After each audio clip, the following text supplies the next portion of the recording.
Gracias por estos adultos jóvenes preciosos en Guatemala, Señor. Señor, oramos para que nos hables a todos. Señor, tenemos nuestro corazón y nuestro ser abierto, particularmente por la hora que nos toca vivir y en donde servimos, constituimos familias. Señor, simplemente nos abrimos para recibir tu gracia todo suficiente. Señor, permítenos tener alguna visión, ganar alguna visión, una visión viable para laborar, no solamente en Guatemala, sino en toda Centroamérica. Tú levantes cientos de jóvenes adultos, de matrimonios, dispuestos, Señor, a darse para que tus intereses sean satisfechos en esa región de la tierra. Te damos gracias, querido Señor, por esta redención maravillosa que nos permite acercarnos con confianza, Señor, al trono de la gracia para, por medio de nuestro maravilloso y glorioso espíritu de realidad, televisar todo lo que tú eres y recibir tu infusión, Señor, para ser transformados, para experimentar la salvación orgánica. Pero no solo eso, Señor, para escuchar tu palabra, para escuchar lo que tú estás orando y unirnos a ti aquí en la tierra, como un vaso que voluntariamente se alinea con tu voluntad en los cielos, para que tú puedas, Señor amado, producir un instrumento corporativo que te permita cerrar esta era. Señor, nosotros te amamos a ti, pero no solo te amamos a ti, amamos tu venida. Queremos que tú establezcas tu reino en esta tierra. Señor, sé con cada uno de nuestros queridos hermanos, sé con cada matrimonio, agrácialos, bendícelos, suple sus necesidades.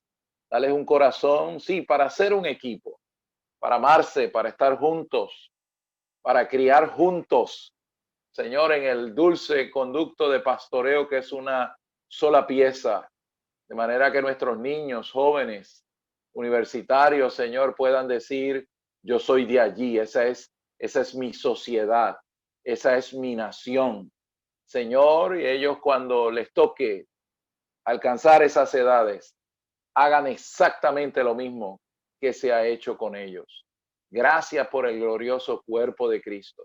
Gracias por esta visión controladora que hasta aquí nos ha traído, Señor. Señor, Señor, cumple aquello por lo cual nos fuiste a buscar, Señor amado. Señor, queremos darnos de manera voluntaria, Señor, para que tú obtengas el deseo de tu corazón. Te amamos, Señor. Gracias, Señor. Aleluya. Qué bueno ver algunos de los rostros. Causalmente, este mes yo cumplo 49 años. Yo lo que tengo son 49 años, amado, solamente 49 años. Yo nací en el hombre natural en octubre del año 57, pero nací en el nuevo hombre en octubre del año 71. Aleluya. Así que si le preguntan, ¿qué edad tiene el hermano Oscar Cordero? Usted le tiene que decir 49 años, es lo que él tiene. Gloria al Señor. Y a través de toda esta peregrinación, este viaje de 49 años, hemos podido ver la mano del Señor y hemos pasado por diferentes etapas, eh, llenas de rotos y de boquetes como el queso suizo, llenos de muchos errores, de muchos fracasos, de muchas experiencias muy particulares. Pero amados, todavía estamos aquí. Gloria al Señor. Por causa de su misericordia, de su misericordia soberana. Se nos ha asignado esta misericordia para darle nuestros amores al Señor. Esta noche, con este bosquejito, lo que queremos es tratar de imprimir en ustedes cierto tipo de visión que les traiga un camino, un derrotero de cómo avanzar en el Señor. Me gusta mucho que veo varios matrimonios. Nuestra experiencia cuando pasamos por esas etapas fue que tuvimos la bendición de tener realmente un grupo compenetrado de muchos matrimonios y adultos jóvenes, y eh, criamos juntos a nuestros hijos en la dulce vida de iglesia. Yo estoy aquí en Anaheim, pues, vinimos a completar programas de radio en español, y ustedes no saben la alegría y la paz que le da a uno de cara al tribunal de Cristo, ver muchos de esos sembrados aquí laborando en diferentes funciones de servicio al ministerio, sobre todo por el lado del ministerio, dándole apoyo al ministerio. Eso es una gloria y es un honor y es una bendición. Y eso es lo que debemos aspirar, pero nunca tuvimos la más mínima idea de que esas cosas se darían en el tiempo. Simplemente laboramos porque amábamos al Señor y porque hubo una visión que fue ampliándose, ampliándose y ampliándose en la medida en que nos metimos en este ministerio que nos desposa como una virgen pura para Cristo, que nos lleva a enamorarnos del chico de la película, que es el Señor Jesucristo. Así que nuestro anhelo es más que nada para todos ustedes, queridos jóvenes adultos, que ustedes puedan tener la experiencia de ganar una visión, algo que los motive a andar juntos, a laborar juntos, a amarse juntos, a cuidarse juntos, y de ahí levantar un modelo que mencionamos aquí en el bosquejo, un modelo orgánico donde nuestros pichones, citando el Salmo 84, nuestros chiquitos puedan crecer de manera saludable en medio de esta era interesante que nos ha tocado vivir. Nos tocó el evento centenario, el de siglo, que es la pandemia, y también, por lo menos los que estamos más asociados a Estados Unidos, nos tocó el estreñimiento y las convulsiones políticas que se suceden en los Estados Unidos cada 50 o 60 años, aunque toda la tierra está así. Y a mí me gusta cuando los muchachos dicen, o los noticieros dicen para vender noticias, esto es un tiempo sin precedente. Amados queridos, eso no es cierto. Hay precedente para todo esto. Así que no le hagan demasiado caso a las noticias escandalosas. A mí me tocó vivir como un chamaquito de 13, 14, 12 años, 10 años. Nos tocó vivir la década de los 70 y la década de los 60. Nosotros vimos el asesinato del presidente Kennedy. Nosotros vimos el asesinato del casi presidente Robert Kennedy, que iba a salir presidente. Vivimos el asesinato de Martin Luther King. Vivimos la tremenda brecha generacional que se dio en los Estados Unidos entre la generación adulta y la generación joven que no odiaba la guerra de Vietnam. Eso produjo una brecha generacional social terrible. Vimos el surgimiento de la cultura de los hippies, la droga, el sexo libre, la semilla de todos estos movimientos que estamos viendo ahora, que denigran y deforman la sexualidad humana, la función de la familia, la función del hombre y de la mujer, por ende, la salud no solamente de la iglesia, de la sociedad misma. Nosotros vimos la génesis de muchas de esas cosas, y en medio de aquellos movimientos, lo que ahora se llama Antifa, aquella se llamaba en aquella época los Black Panthers, en medio de tomar las universidades violentamente, en medio de los tumultos y de las protestas, de los asesinatos de estudiantes en universidades. Fue un tiempo tremendo. En medio de un casi residenciamiento del presidente americano, oiga bien, no lo residenciaron y lo sacaron porque renunció primero. En medio de los famosos airjackings, donde los terroristas se llevaban los aviones para Cuba. ¿Cuánta gente terminó en Cuba en esa época? Yo me recuerdo en mi época de high school, de escuela preuniversitaria en Puerto Rico, la lucha ideológica. Nosotros decíamos, Cristo viene pronto. Y los muchachos socialistas decían, el Che viene pronto. Era una guerra sin cuartel a todos los niveles. Y en medio de ese entorno, amados, en medio de esa cultura, en medio de esa degradación, en medio de esa situación, vimos la guerra de los 6 días, la vimos completita, jóvenes. Como de una situación que no había manera, esta gente obtuvo Jerusalén de vuelta. Vimos la guerra terrible entre la Mossad, la policía secreta israelita, y el PLO, el Movimiento de la Liberación de Palestina, los ataques terroristas. Es decir, vimos unos periodos de convulsión tan tremendos, y en medio de ese periodo, no me digan cómo ni por qué, el Espíritu Santo descendió como un viento recio. Y los hippies empezaron a convertirse, a decir: Jesús te ama. Y el Espíritu Santo entró a todas nuestras escuelas. Miles y miles y miles de jóvenes recibieron al Señor. Y usted me pregunta a mí, hermano Oscar, ¿y cómo pasó eso? Y yo no sé. Yo sé que yo estaba un día en mi escuela y me vinieron a predicar el evangelio. Yo aquí estoy 49 años después. Es decir, hermanos queridos, no se deje meter las mentiras del diablo. Lo que el Señor necesita es un pueblo en la tierra que se alinee con las oraciones en los cielos, para que el Señor, como el soberano de los reyes de la tierra, meta su mano en las situaciones sociales y políticas de los países y pueda ganarse una generación para su propósito. Yo lo vi con mis ojos hace, wow, el año que viene es medio siglo, Dios mío, Señor Jesús. Bueno, yo lo vi con mis propios ojos, amados. El Señor simplemente requiere que nosotros vivamos por la visión que está en este bosquejo. Así que termino la introducción y me meto en el bosquejo. Aleluya. Para que podamos entonces ver realmente alguito de la carga y tomemos nota. Y qué lindo que los veo juntos. Mantengan eso, jóvenes. Peleen por eso. Mantengan eso. Mantengan eso. Críen a los muchachos juntos. Júntense para lo mejor.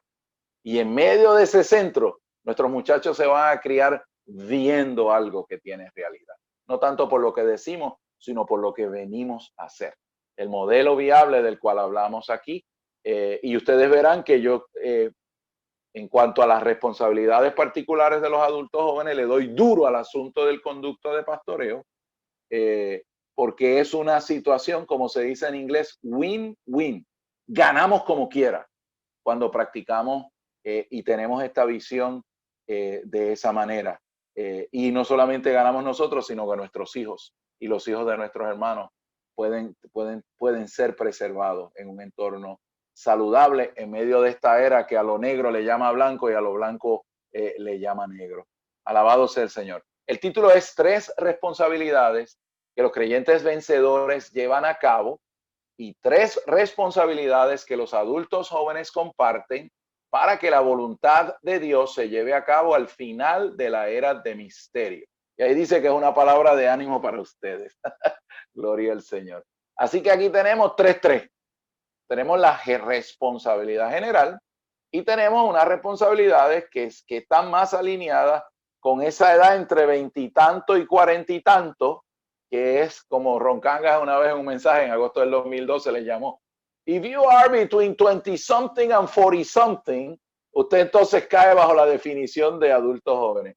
En otros sitios le llaman adultos que trabajan. Por favor, no hagamos la tercera guerra mundial si es que se le dice adultos jóvenes o adultos que trabajan. Please, por favor, no peleemos por eso. Yo prefiero decirle adultos jóvenes porque los adultos jóvenes están incluidos los que trabajan y los desempleados. En la otra no. Por eso es que me gusta más adultos jóvenes. Pero si usted le dice adultos que trabajan, alabado sea el Señor. Lo amo y hacemos la paz. Pero por favor, no hagamos asuntos con esos detalles. Ok. Dice aquí, el que quiera hacer la voluntad de Dios conocerá si la enseñanza es de Dios o si yo hablo por mi propia cuenta. En palabras sencillas, la gran pregunta es: ¿queremos hacer la voluntad de Dios?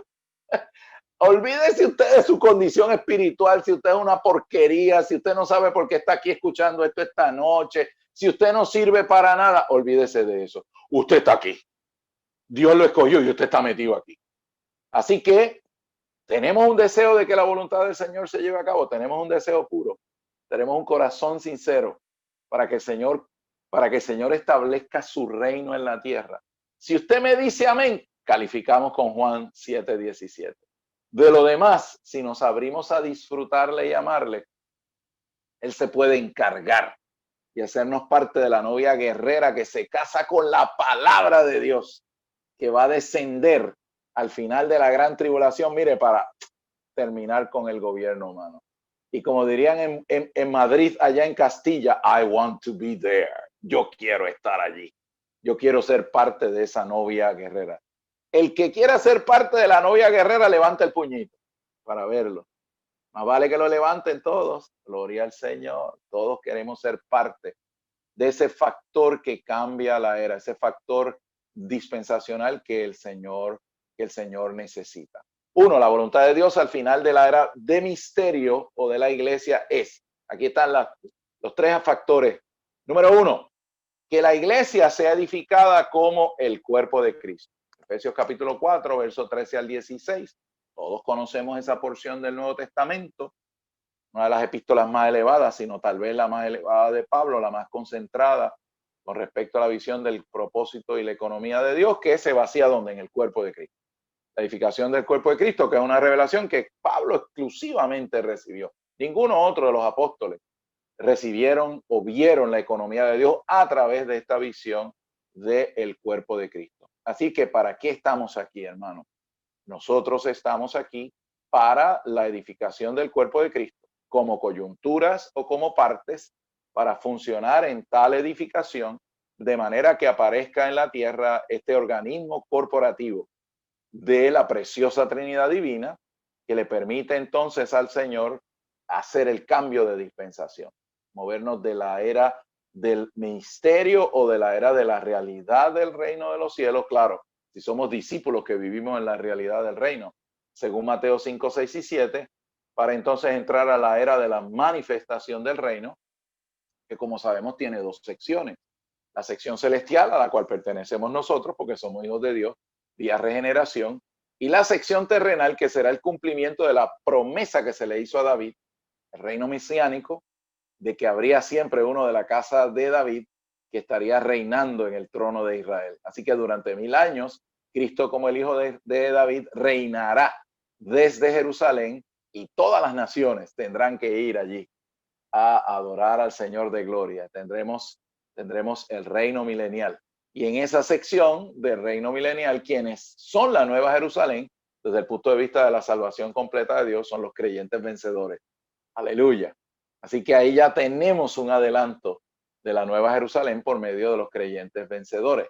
Ya al final de la era de la manifestación del reino de Dios, viene entonces el juicio ante el gran trono blanco y se pasará entonces a la eternidad futura, donde ya todos los creyentes participarán o serán la nueva Jerusalén por toda la eternidad.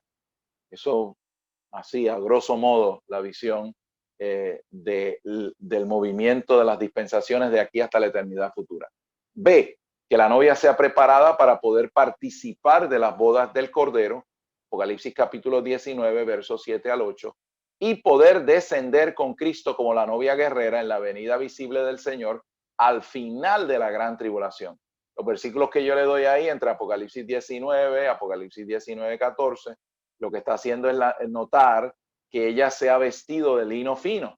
Aleluya, que son las acciones de justa de los santos, que no es meramente la justicia de Dios imputada por medio de la redención judicial, sino que es la justicia impartida, resultado de la salvación orgánica, que es el vivir de ella. Ella es santa por dentro, justa por fuera. Por lo tanto, se ha preparado a sí mismo, a sí misma, de manera que es robable. Según Mateo 24, el Señor viene al comienzo de la gran tribulación como un pillo, como un ladrón, a robarse a la chica. Yo me recuerdo que mi tatarabuelo gallego allá en el monte de mis padres por allá, de donde era Gille Ávila, medio canario y gallego allá en la esquina noroccidental de Puerto Rico, contaban aquellas historias, ese fulano que se llevó a fulana. Y yo decía, yo chiquito, y decía, ¿y qué era eso, abuelo, que fulano se llevó a fulana? Después yo te explico cuando sea más grande qué es lo que significa eso. Pero eso existía, se llevaban porque el viejo no quería darle la mano y él se la llevaba, se robaba. Bueno, este es un buen robo. Mi punto es, amados, es que tenemos que ser robables. Dígale a su vecino, usted tiene que ser robable. ¿Y cómo somos robables? Bueno, por medio de experimentar esta salvación orgánica, porque estamos enamorados de Él y disfrutamos la palabra del Señor diariamente como la agencia del Espíritu para ser transformados y ser preparados como la novia. Así que en el versículo 19, 14 dice que los ejércitos que siguen a la palabra de Dios, ahí se dice que Cristo es la palabra de Dios cuando viene, mire, a terminar con el abuso aquí.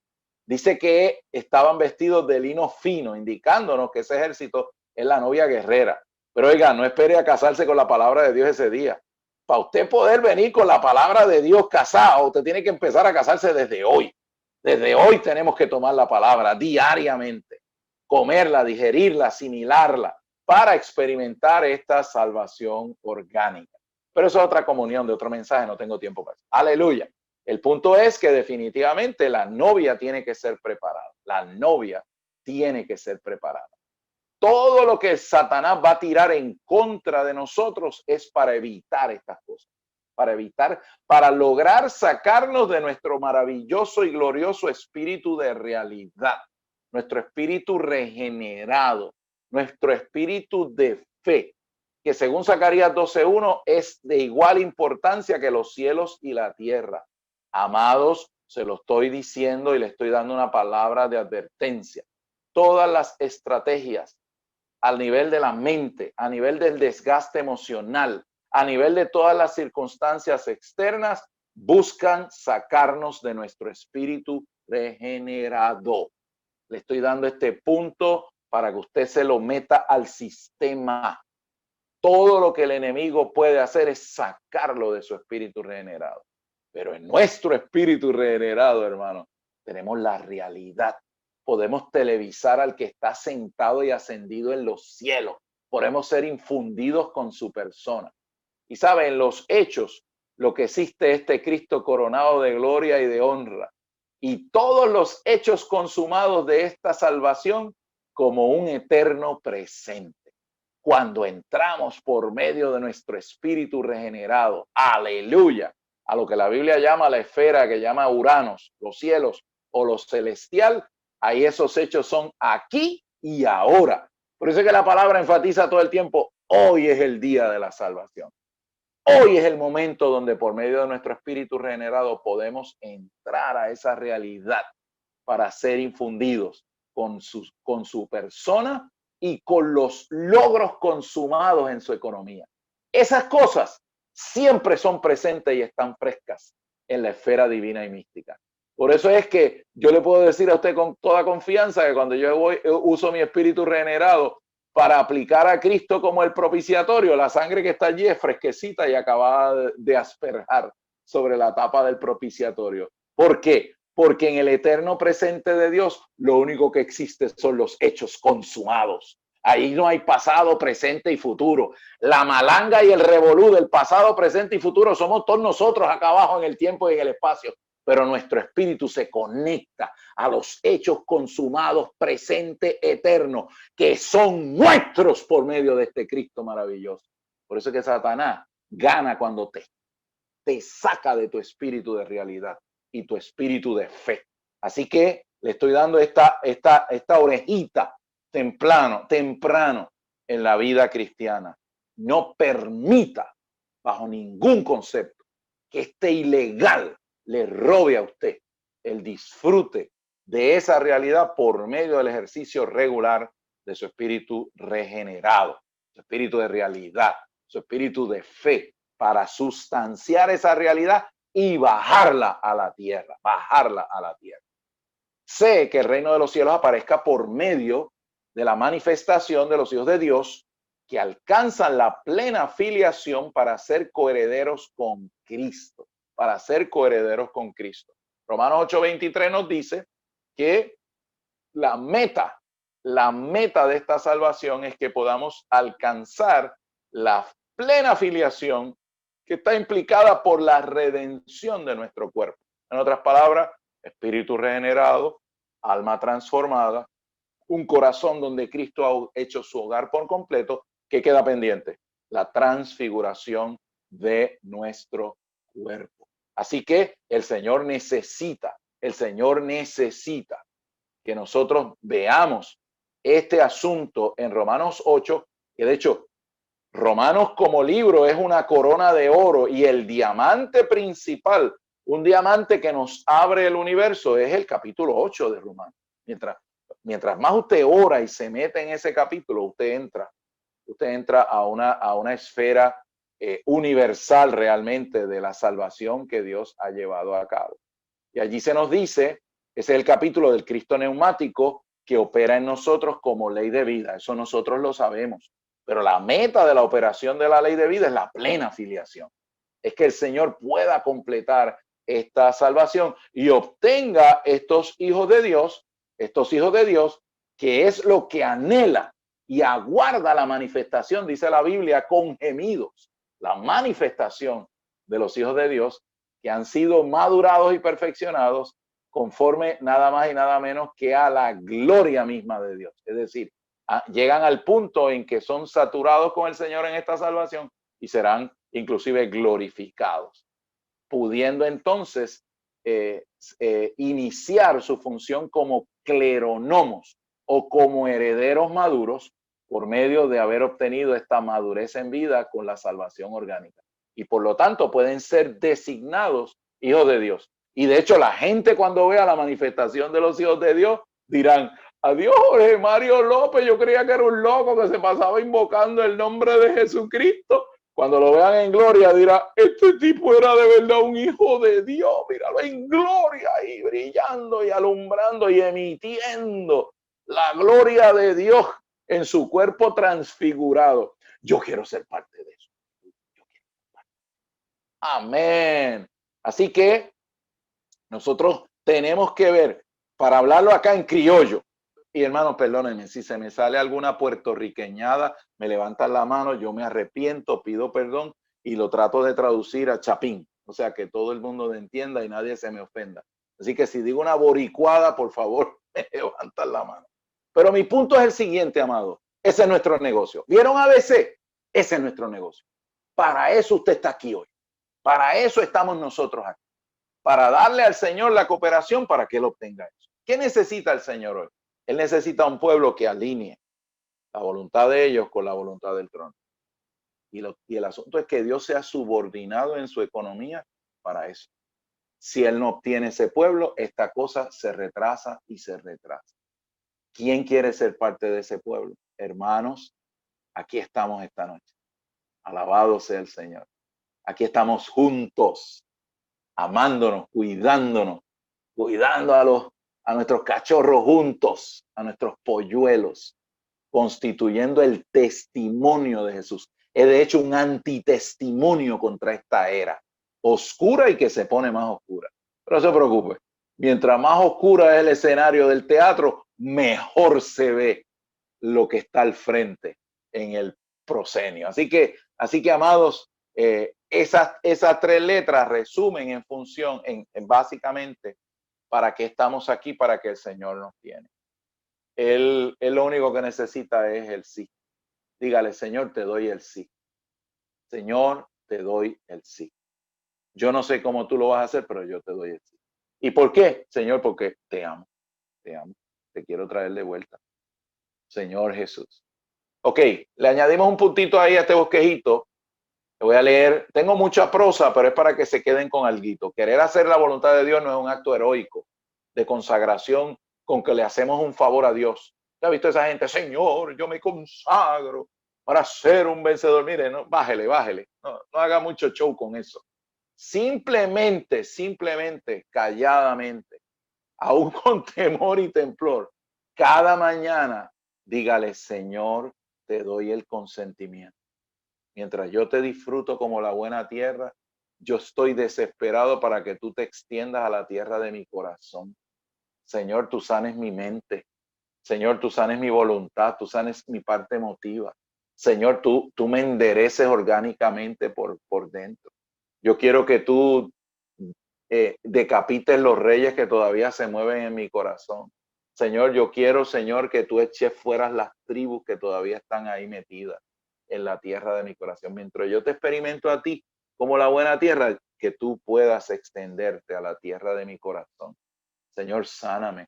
Señor, yo te doy el permiso, te doy el consentimiento. Señor, yo no sé ni cómo orar. Y el Espíritu te va a decir, tranquilo, que Él como el Espíritu intercede y gime por nosotros con gemidos indecibles. Eso está ahí en el capítulo 8 de Romanos. ¿Qué necesita Él de nosotros? El sí.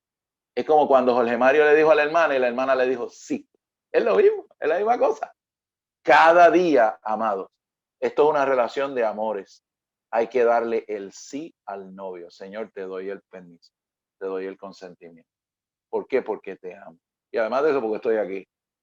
Me escogiste y me predestinaste. Así que vuelvo. Querer hacer la voluntad de Dios no es un acto heroico de consagración con que le hacemos un favor a Dios, sino darle el consentimiento, subraye diario, diario. Yo estoy presumiendo que usted tiene relaciones diarias de amores con el novio. ¿Yo? Consentimiento diario al Señor con el corazón del cobrador de impuestos, Lucas 18:13. ¿Se recuerdan el caso de Lucas 18? En Lucas 18 hay 4 personas. Están los niños, dejad que los niños vengan a mí. Está el joven rico, que es equivalente a ustedes. El joven rico es equivalente a la gente que está entre los 20 y tantos y los 40 y tantos. ¿Y qué le pasó al joven rico? Se nos colgó el joven rico, pero ustedes no se van a colgar, gloria al Señor. Ustedes van a echar hacia adelante en el nombre del Señor. El joven rico tenía 2 riquezas que pre-raya ocupaban su corazón y no se dio cuenta que tenía al frente, óigame compadre, le tiró los mandamientos de la ley al que es la realidad de esos mandamientos, lo tenía de frente. No, Señor, si eso yo te lo he guardado, yo esto lo otro. Y dice en uno de los evangelios que el Señor le amó. Hermano, ¿cuántas veces usted ha dicho 4 barbaridades o hermana y después cuando viene la luz, usted se da cuenta que el Señor lo amó, lo apretó, aunque usted estaba diciendo necedades y estupideces? ¿Cuánto le ha pasado eso? Yo, oh Señor Jesús. Así que el joven rico tenía la riqueza de que tenía un conocimiento objetivo de la Biblia. Eso lo vamos a exponer en el rabo de este bosquejo ya para terminar. Pero eso era un sustituto de la persona que tenía de frente. Y 2, las riquezas materiales. Él no tenía una sola riqueza, tenía 2. Y muchos de ustedes y muchos cristianos tienen puro conocimiento objetivo. No tienen la experiencia de la palabra del Señor. Y ese conocimiento, por más tremendo que es un sustituto, es una riqueza, es un ídolo que frustra el que la verdadera palabra de Dios se forje en nosotros. Oh Señor Jesús. Así que esa tercera categoría esa segunda categoría es el joven rico. La tercera es lo que yo cito aquí, el cobrador de impuestos. Y ustedes saben que había un fariseo, él así bien, dice que decía para sí mismo, Señor, yo te doy gracias que yo no soy como esta chusma que hay aquí. Yo ayuno, doy diezmo de todo. Tú sabes, yo cumplo con los preceptos y los mandamientos, ayuno, y yo no soy como mira, como este cobrador de impuestos, es impío. No, yo, Señor, yo guardo, yo doy a diezmos y ayuno y hago todo eso. Y dice la Biblia, tercera categoría antes de la viuda, que es la que vamos a ver también aquí, dice que el cobrador de impuestos no se atrevía ni levantar la vista a los cielos y le decía al Señor, invocando la propiciación, obviamente la acción propiciatoria del Señor para nuestra redención judicial, y él le decía, Señor, sé propicio a mí que soy pecador. Por eso es que yo le pongo ahí, son los que le dan el consentimiento diario al Señor con el corazón del cobrador de impuestos. Es el mismo espíritu de la Sulamita, que después que en Cantares 8 ha ganado los 8 logros individuales de la experiencia de Cristo en Cantar de Cantares, ha venido a hacer el vuelto, inclusive ha venido a hacer la ciudad. Sin embargo, en Cantares 8 viene a reguindar, a recostar, como diría en el campo donde nació mi padre, del amado. Viene recostada de él y le dice a él, ponme por sello en tu brazo y en tu corazón. ¿Tú sabes lo que significa eso, verdad?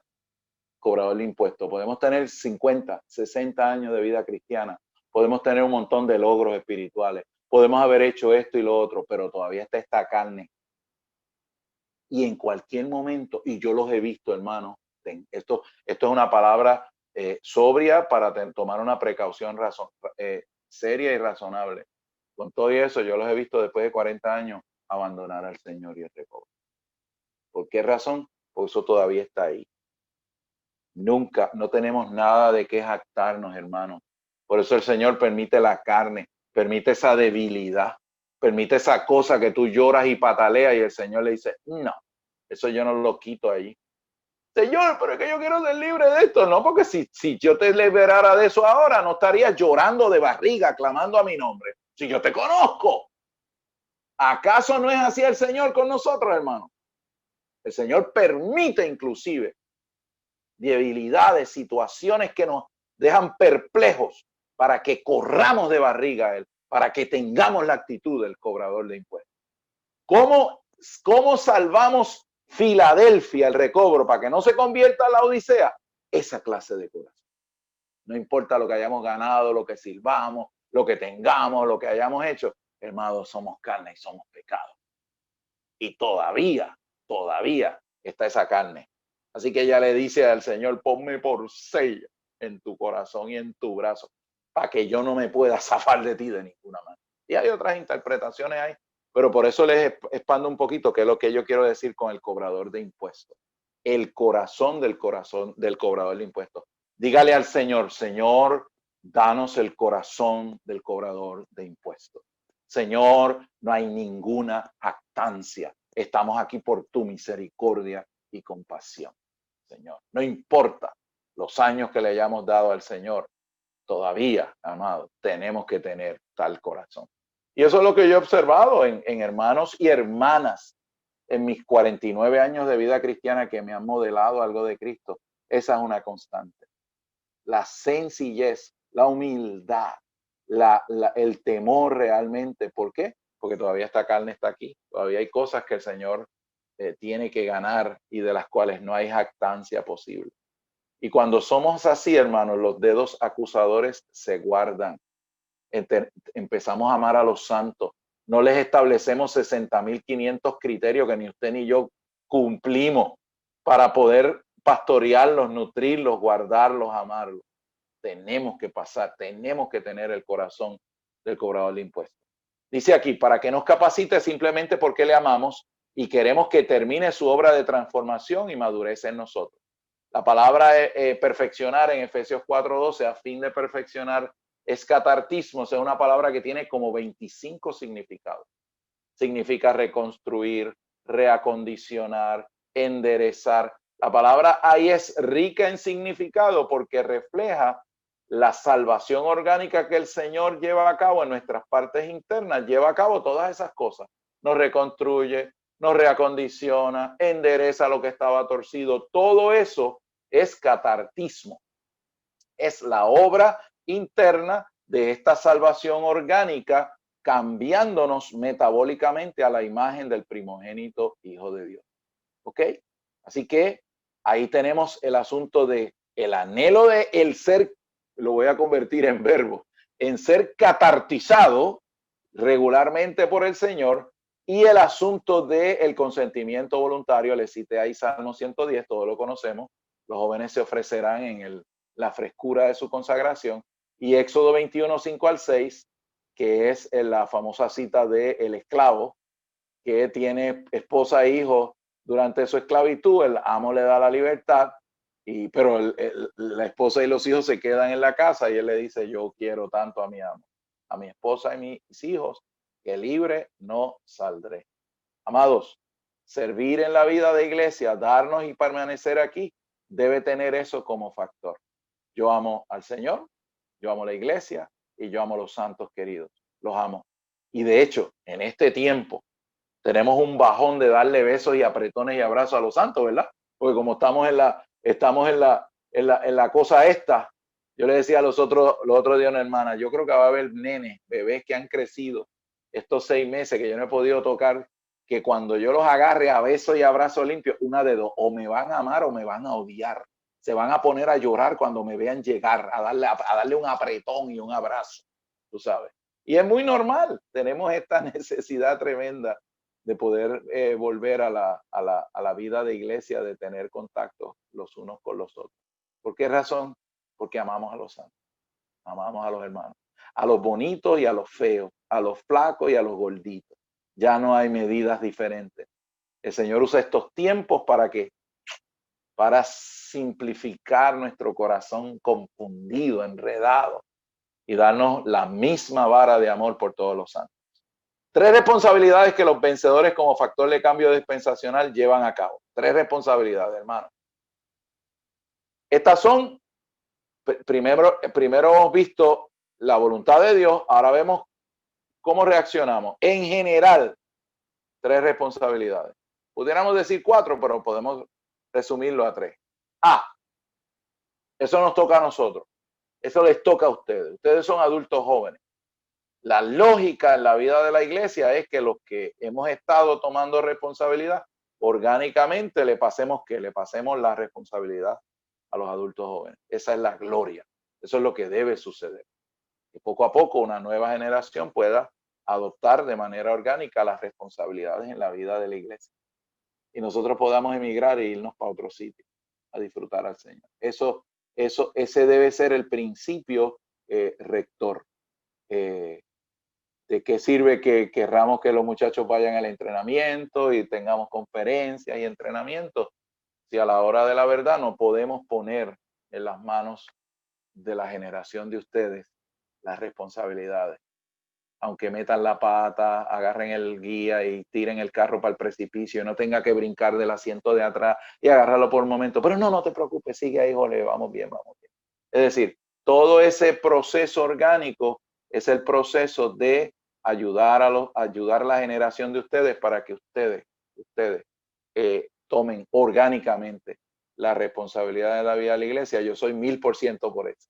Y lo he vivido con nuestras generaciones de jóvenes, con nuestros propios hijos, y a la verdad que es una gloria, es una alegría y un gozo ver que nuestros hijos avanzan en el Señor. Y entonces lo que nosotros hacemos como buenos abuelos espirituales es que le alcahuetamos los hijos, nos los gozamos, nos los disfrutamos, pero se los devolvemos para que lo paguen ellos. Aleluya, gloria al Señor. Se los devolvemos para que ellos los paguen, gloria al Señor. Amén, amén. Ok, proclaman el evangelio del reino como señal del fin de la era y estamos en Mateo 24. Vayan a Mateo 24. Mateo 24, ustedes saben que ese es un capítulo crucial en la Biblia. Primera responsabilidad, proclaman el evangelio del reino como señal del fin de la era y traen a los creyentes dentro del conocimiento preciso y adecuado de la verdad. Conocimiento preciso y adecuado de la verdad. En griego, la palabra para conocimiento preciso y adecuado es epignosis. Y si en algún sitio tenemos el conocimiento preciso y adecuado de la verdad, es en el recobro del Señor. Estamos sobre la montaña de la revelación divina realmente. Somos billonarios en ese sentido. Pero nuestra responsabilidad es la proclamación del Evangelio del Reino como señal del fin de la era. Como señal del fin de la era y traer a los creyentes a la verdad. Hermanos, yo estaba disfrutando los mensajes que estamos grabando y sacando, y a la verdad que es tan fresco, es tan viviente. La palabra del Señor en el ministerio del Nuevo Testamento es tan rica. Pero tenemos que acordar que es la historia de cientos de hombres y de mujeres, muchos de los cuales dieron su vida, literalmente su vida, para una mejor traducción de la Biblia, para poder entender precepto tras precepto lo que la Biblia quería decir. Es decir, hay una historia en la cual nosotros nos levantamos y sobre cuyos hombros nosotros estamos aquí para poder impartir la verdad a los creyentes buscadores y a aquellos que criamos en la casa del Señor. Así que esa es la primera señal. Y recordemos que el Evangelio del Reino incluye el Evangelio de la Gracia, pero no es el Evangelio de la Gracia, mucho más. El Evangelio que reconoce que hay una rebelión en el universo y que Satanás ganó seguidores y por engaño dañó la raza de Adán y causó que de hecho, que surgiera una raza caída que está dañada por el enemigo y que se alió con esa rebelión en el universo. Por eso cuando nos arrepentimos para el reino de los cielos, no es meramente para recibir la salvación que el Señor nos ha ganado para nosotros. Es un arrepentimiento mucho más profundo. Es un arrepentimiento con la conciencia de que hay una rebelión en el universo en contra del Señor. Y que en la cruz del Calvario el Señor clavó a Satanás, clavó la rebelión y clavó todos los subproductos de ese colapso tan terrible.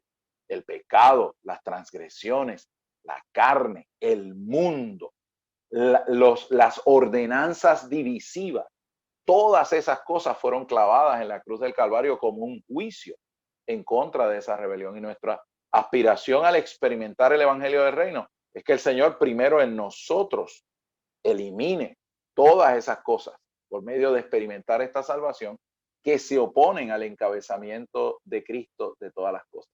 El principio es el principio del remanente. El Señor necesita una cabeza de playa que pase por esa experiencia y con ese pueblo entonces el Señor puede obtener el resto de la tierra que es de él. De Jehová es la tierra y su plenitud. Salmo 24.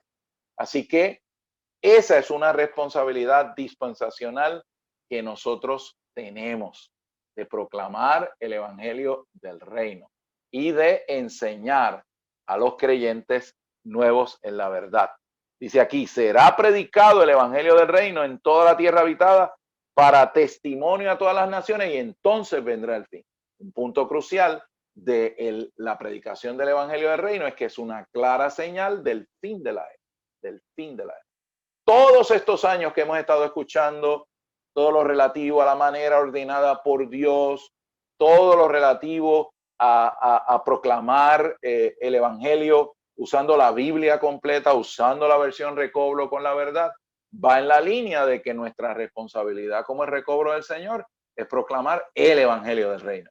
No dejamos de proclamar el evangelio de la gracia, pero nuestra responsabilidad por el cambio de era es proclamar este evangelio. ¿Por qué razón? Porque es una señal del fin de la era. Porque Dios ha obtenido un pueblo que está en esa experiencia. En la experiencia de ser los discípulos que viven en la realidad del reino de los cielos, conforme a Mateo 6. Segunda responsabilidad de los vencedores: apacientan, dan alimento en la casa con la divinidad de Cristo como la palabra de Dios, pero con su humanidad amorosa como entorno para los santos queridos. Eso está en Mateo 24:45. Dice Mateo 24:45. ¿Quién es pues el esclavo fiel y prudente, al cual puso su señor sobre su casa para que les dé alimento a su debido tiempo? Y no está hablando de conocimiento objetivo, está hablando de lo que nos hemos comido, digerido y asimilado. La experiencia de la rica palabra del Señor nos permite alimentar en la casa con la divinidad de Cristo como la palabra de Dios. Dice aquí que leamos la nota 3, 45:3. Dar alimento se refiere a ministrar la palabra de Dios y Cristo como suministro de vida a los creyentes en la iglesia. Eso no es conocimiento objetivo meramente. Es la palabra que nutre, que nutre, que nutre. Gloria al Señor. Ahora bien, ahí dice dar alimento sobre su casa. Y aquí es la importancia de entender el griego y de utilizarlo. En griego, la palabra que se utilizó para casa ahí es una cosa bien curiosa, donde el Señor nos quiere reforzar el punto de nutrir. La palabra que en griego el Señor utilizó para casa no fue oikos, por ejemplo. Él usó la palabra terapeia. Y todos sabemos lo que es terapia, ¿verdad que sí? Terapia no es otra cosa que el proceso de impartir salud, salud, salud.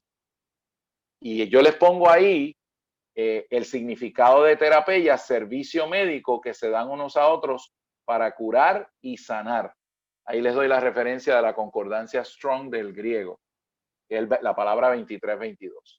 Así que, ¿qué es lo que hacemos en la casa del Señor cumpliendo la responsabilidad dispensacional de dar alimento? Impartirnos los unos a los otros, ¿qué? Terapia.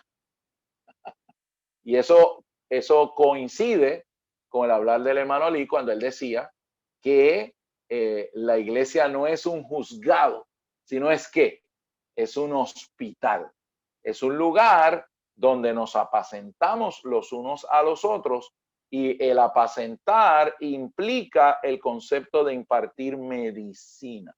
La palabra sana, la palabra libera, la palabra nutre. Así que, ¿qué debemos tener en cada localidad? ¿Qué debe ser una iglesia local conforme al estándar de esta palabra, de esta responsabilidad dispensacional? Una casa de terapia, una casa de terapia, donde nos impartimos el zozo. La palabra griega para vida, viviente, es soso. Y soso no solamente abarca el ser tripartito completo. Es un lugar donde nos sociamos los unos a los otros, impartiéndonos la rica gracia que trae, que trae sanidad, que trae terapia. Si usted está pensando, Dios mío, hermano, pues la localidad mía, allí no hay terapia, allí lo que hay es queja y palos y puños. Pues hermano, tenemos que orar para que el Señor levante siervos y esclavos fieles que produzcan ¿qué cosa? ¿Una casa de qué? De terapia. Dígaselo a su vecino, suena bonito.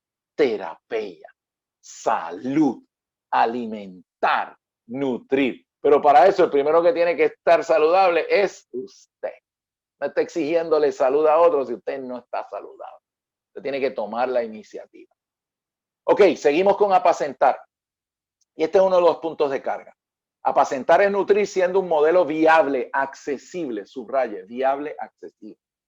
No es una torre de marfil. Oh, te voy a compartir el estudio Vida 48, donde el ministerio nos dice A, B, C, D, pero no me toques porque me contamina. Eso no es el recobro del Señor. En el recobro del Señor somos viables y accesibles. El hermanito más sencillo y el hermanito más complicado puede acceder a nosotros.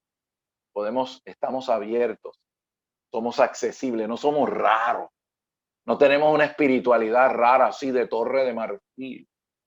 No flotamos 3 pulgadas sobre el piso. Somos creyentes normales que necesitamos terapia y que también damos terapia, pero somos viables.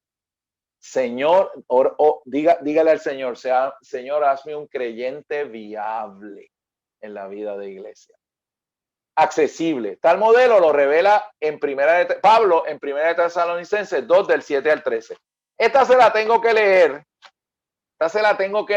Porque ese es un modelo monumental. Pablo usa para definir la casa de terapia, y aquí estoy amarrando conceptos bíblicos, estoy amarrando varias porciones de la escritura. Él lo describe, el pastoreo y la terapia adecuada, él usa el modelo de la familia. Él usa el modelo de la familia. Eso nada más tiene que producir en nosotros una impresión monumental. O sea, ¿por qué Pablo escoge el modelo de la familia para indicarnos lo que es el pastoreo, el cuidado tanto de nuestros hijos biológicos? Porque el estudio Vida de Tesalonicenses, el hermano Lee dice que eso aplica lo mismo al cuidado de nuestros hijos biológicos como al cuidado de los hijos espirituales.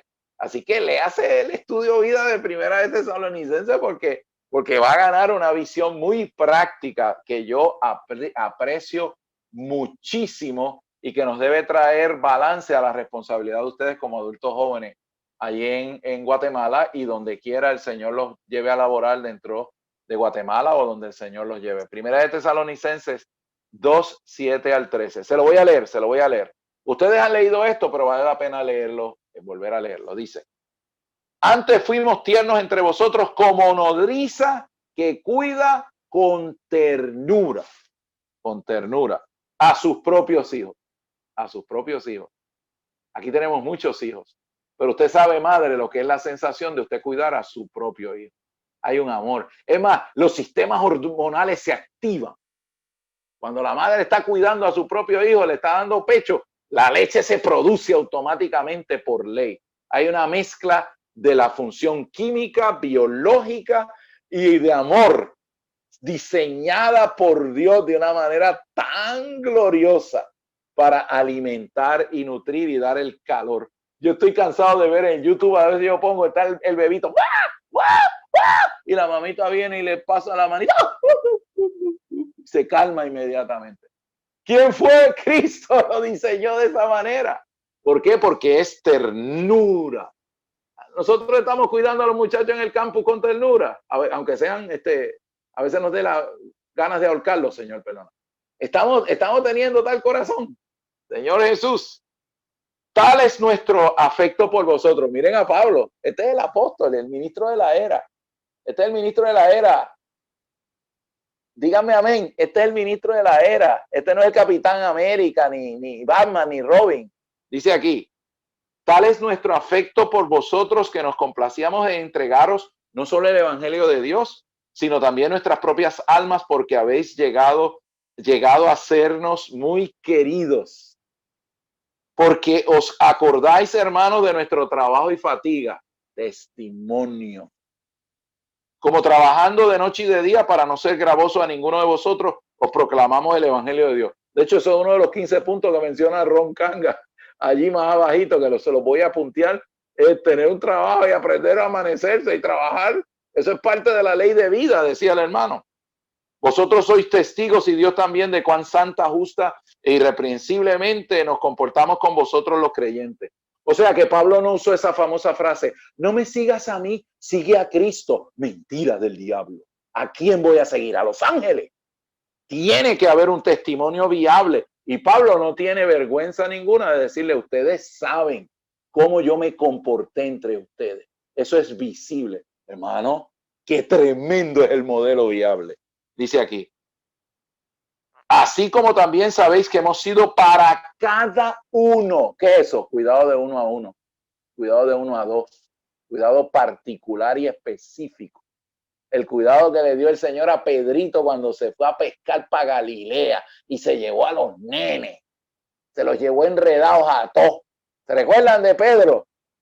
Pedrito se fue a pescar y cuando el Señor llegó allí no le tenía la vara de justicia, le tenía un desayunito preparado. Y yo siempre digo que ese no fue el único desayuno que el Señor le preparó a los cabezones, eso. Digo, a los discípulos. El Señor le tiene que haber preparado varios desayunos amorosos. Y Juan le metió por la caja de las costillas a Pedro en el agua. Ahí llegó el Señor, papito, prepárate que mira, te van a... Pero el Señor, ¿qué le dijo el Señor a Pedro? ¿Qué le dijo? Pecador impío, rebelde. Yo sabía que tú ibas a hacer esto. Eso fue lo que le dijo el Señor a Pedro. ¿Qué le dijo? Hito mío, chululía linda de papito, ¿tiene algo que comer?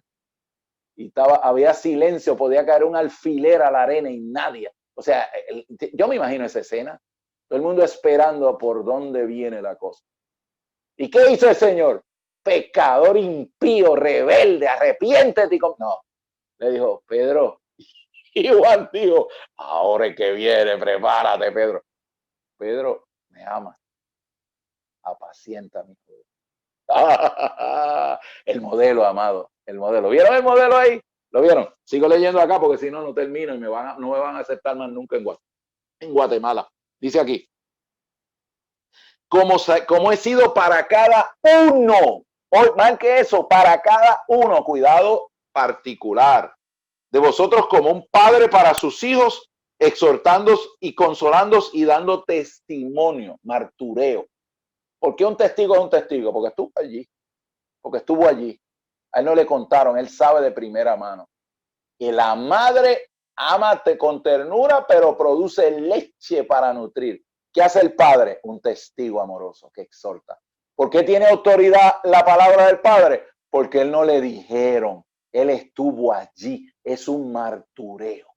Él nos comunica las experiencias reales de Cristo que tiene. No nos comunica doctrina ni conocimiento objetivo de la verdad meramente.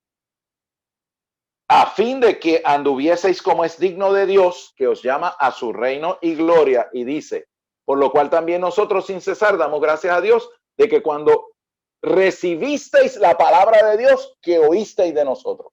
Fíjense que la palabra de Dios llega hasta el versículo 13. Nosotros estamos con los cables cruzados siempre. Damos mensajes y hablamos y se nos olvidó el modelo. Y todo el mundo dice, wow, qué tremendo está eso. Aquí es al revés. Aquí está el modelo que testifica, el modelo que nutre.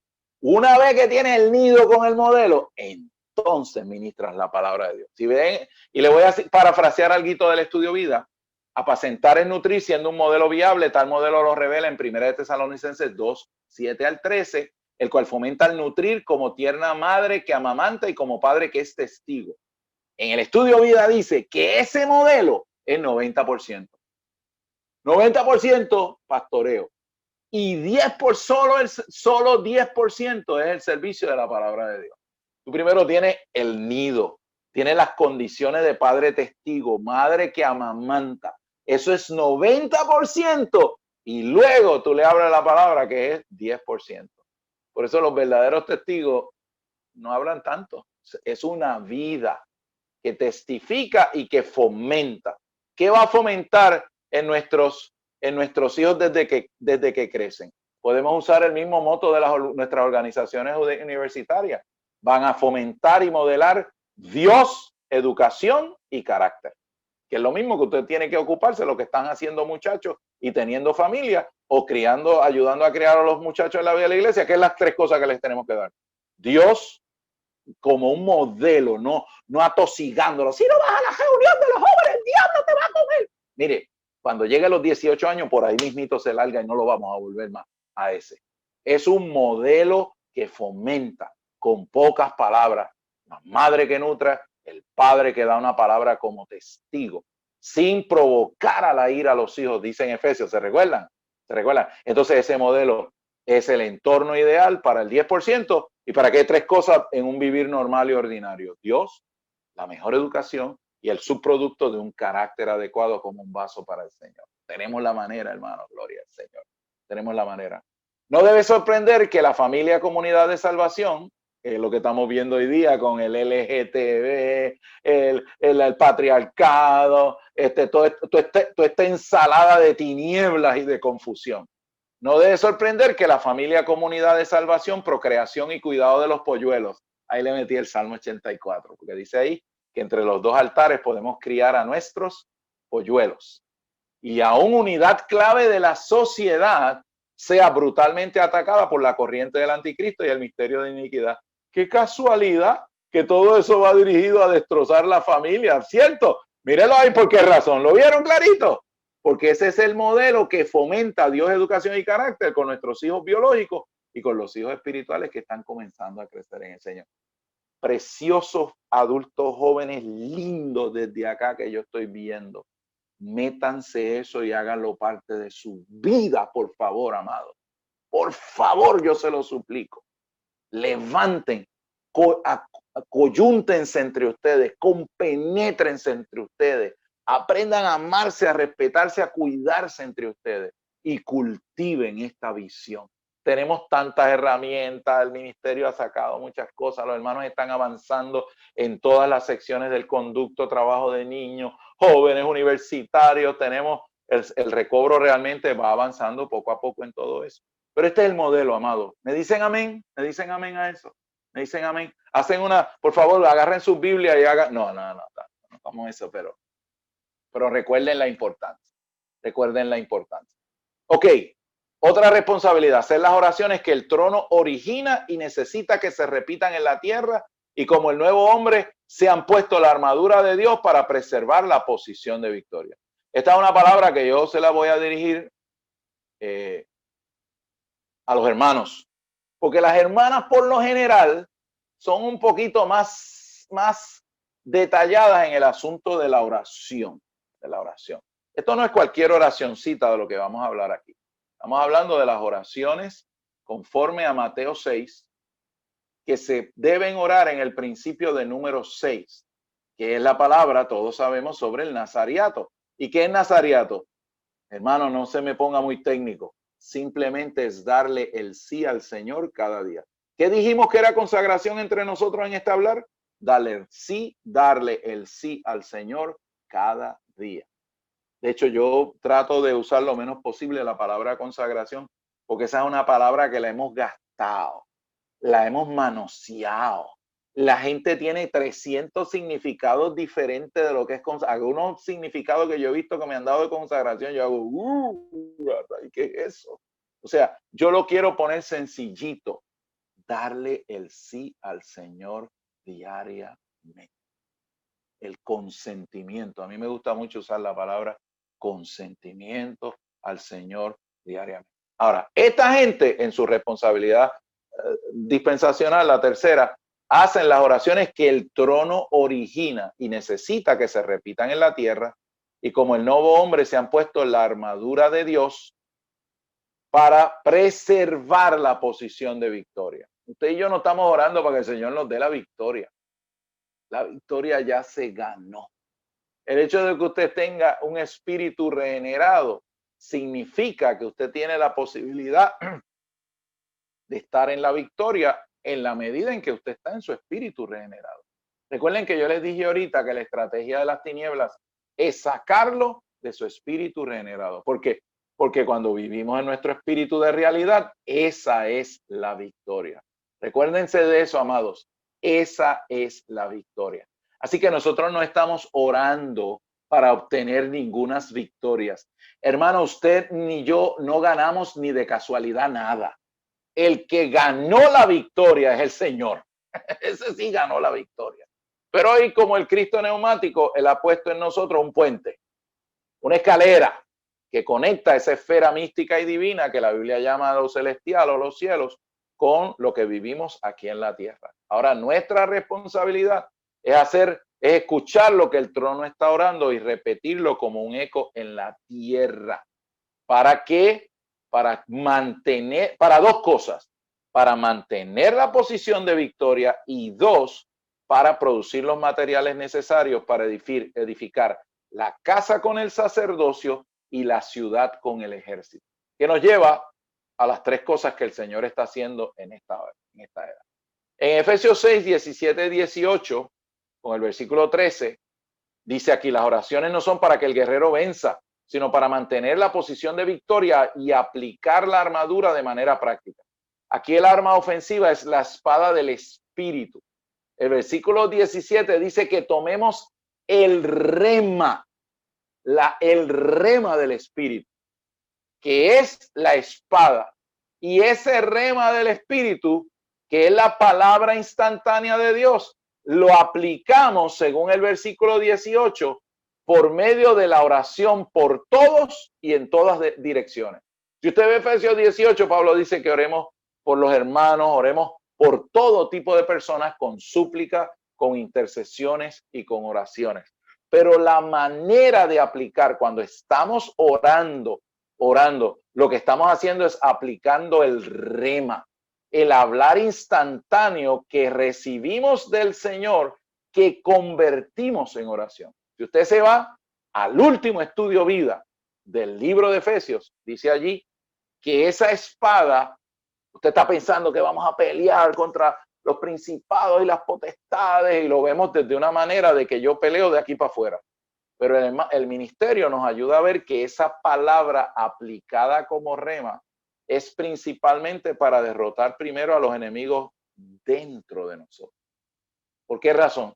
Porque los enemigos dentro de nosotros, las naciones dentro de nosotros, los reyes que todavía se mueven dentro de nosotros, corresponden a los principados y potestades que se mueven externamente. Así que la estrategia del Señor no es meramente destruir esos principados y potestades de manera externa. Eso sucederá más adelante en el fin de la era y lo vamos a ver. Por ahora lo que el Señor necesita es que el Señor, como la palabra instantánea, descabece, mate, asesine, decapite, destruya los reyes y las naciones que se mueven dentro de nosotros, porque esos son los que nos hacen alinearnos y reaccionar con esos principados y potestades que operan en las regiones celestes. Si tratamos eso acá, no hay respuesta a lo que está afuera. Somos inoculados, somos preservados de la actividad demoníaca y de los ángeles caídos. ¿Por qué? Porque internamente la palabra, el rema de Dios, está matando los reyes internos. Cualquiera sea sus reyes y sus naciones. Yo conozco los reyes y las naciones mías, usted tiene que identificar cuáles son los suyos. Y por lo general, cuando nos damos para experimentar la palabra como el rema de Dios al orarla, y no quiero usar la palabra orar, leer, porque también se les van a activar conceptos. Orar, leer, hay gente que tiene hasta concepto del orar, leer. No. Cuando tomamos la palabra del Señor, lo que hemos acumulado conocimiento como oración, con desesperación, y nos comemos esa palabra, Señor, alúmbrame con tu palabra. Señor, yo no la hago, pero yo confío, Señor, que tú puedes descabezar en mí, desarraigar, triturar y echar fuera ese rey, esa situación torcida en mi mente o en mi voluntad o en mis emociones. Entonces el rema viene y toca y ¿qué hace? ¿Cuál fue la palabra que usamos en Efesios capítulo 4? Catartiza. Recuerde, catartizar o perfeccionar tiene 25 significados. Implica todas las acciones que la palabra viva del Señor puede hacer en nosotros para transformarnos, para sanarnos, para cambiarnos, para enderezar mi mente torcida, para echar fuera ese rey que opera en la esfera de mi parte emotiva. ¿Y cuál es el instrumento? La palabra, el rema divino. Primero para catartizar internamente, descabezar, desarraigar lo que tiene que ser arraigado. Aleluya por la palabra. Y mientras opera eso, no solamente recibimos la infusión de la vida divina, sino que escuchamos la palabra del Señor. Cuando el sumo sacerdote entraba al Shekinah el día de expiación, día 14 del séptimo mes, no solamente veía el Shekinah de Dios en el lugar santísimo, sino que Jehová le hablaba allí. Y tan pronto Jehová le hablaba al sumo sacerdote, él sabía lo que se estaba intercediendo en el altar de oro. Así que el orden es que una vez que somos infundidos y transfundidos por la operación del rema de Dios, y el Señor hace una operación parcial pero constante de catartizarnos internamente, sanando y reconstruyendo nuestras partes internas, no solamente hace esa obra de terapia, sino que también nos habla, nos pone nuestro corazón, nos habla internamente y nos dice, yo necesito intercesores. Sí, yo los quiero bendecir en los recintos universitarios, pero los hermanos tienen que orar más, tienen que venir más al altar de oro. Hay que hacer más oración colectiva. Es decir, el Espíritu empieza a reclutarnos para ser socios de nuestro sumo sacerdote en el altar de oro, quien ministra e intercede por nuestra santificación personal, pero también Él es el soberano de los reyes de la tierra. Él necesita que en la tierra haya un eco de las oraciones por el presidente de Guatemala, las oraciones que el presidente de Guatemala o el del Senado, el que sea, esa gente nunca va a hacer las oraciones que el Señor está haciendo, pero nosotros las podemos hacer por Él.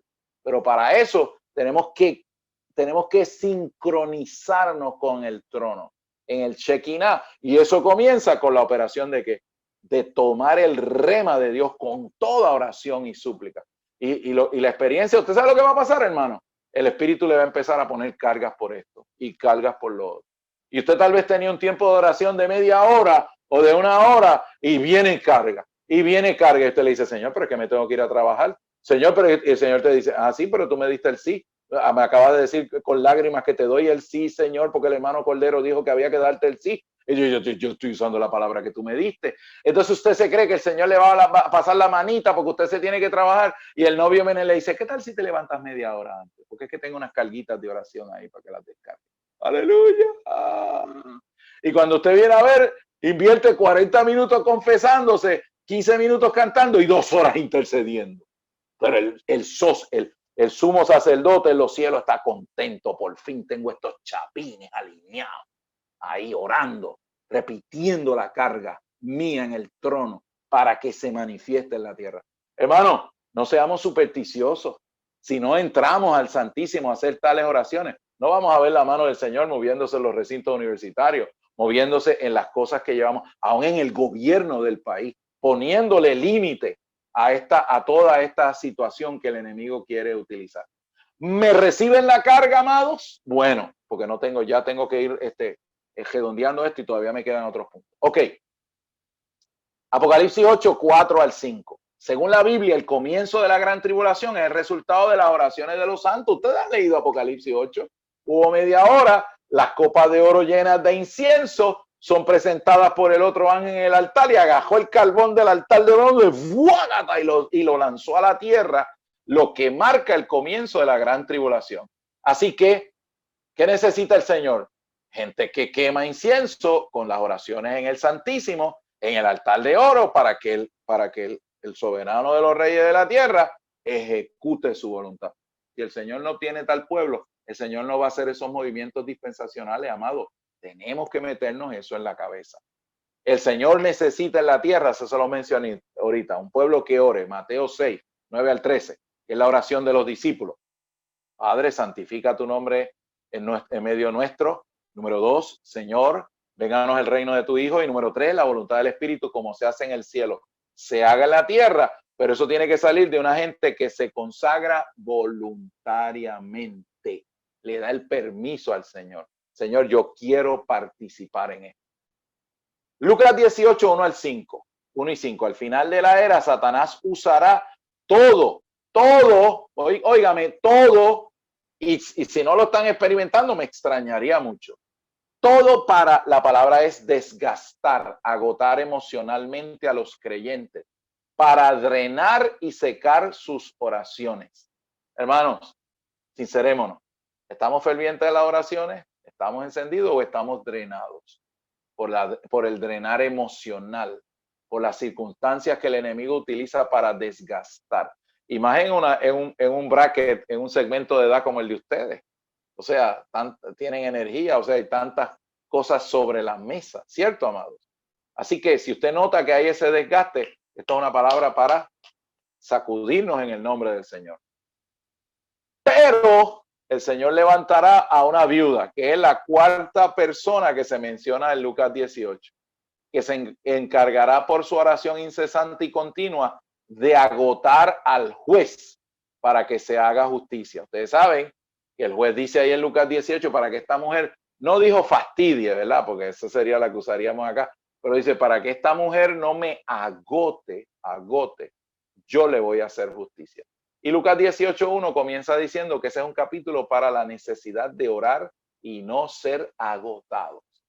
La palabra griega que dice para orar y no desmayar en Lucas 18:1, esa es una traducción que no tiene el peso de lo que dice la palabra en griego. Lucas 18:1 se traduce mejor la necesidad de orar y de no ser agotado. Es un sinónimo de la palabra que el Espíritu usó para referirse al agotarse del juez con la oración incesante de la viuda.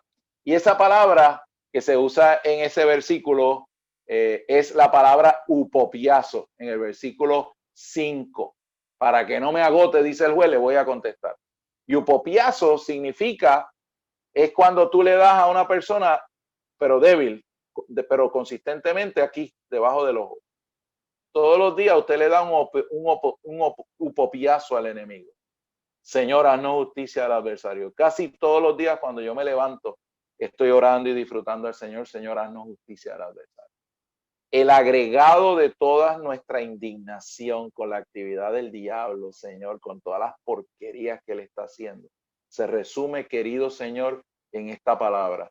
Ya yo estoy indignado. Señor, haznos justicia de este adversario. Tú tienes que echarlo abajo, Señor. Tú tienes que vengarnos. Pero la palabra en griego no es un barra de campo, los que saben de lucha o boxeo. No es que la viuda tiene la fuerza para tirar un puño y noquear, tumbarlo de una vez a Satanás. No, es una lucha diaria. Y lo que ella hace es un upopiazo, un puñito diario. Ahora, si todos somos viudas que damos un puñito diario, vamos a tener un poder de muchas viudas, una viuda colectiva, upopiaciando al Señor. La palabra es me agote. ¿Qué significa darle de manera consistente a la parte debajo de los ojos? De manera que se logra agotar y derribar al contrincante, no por un golpe demoledor instantáneo, sino por sucesivos y constantes golpes pequeños en intensidad. Hermanas, por eso no se tienen que juntar a orar. Hermanos, por eso nos tenemos que juntar a orar regular y periódicamente.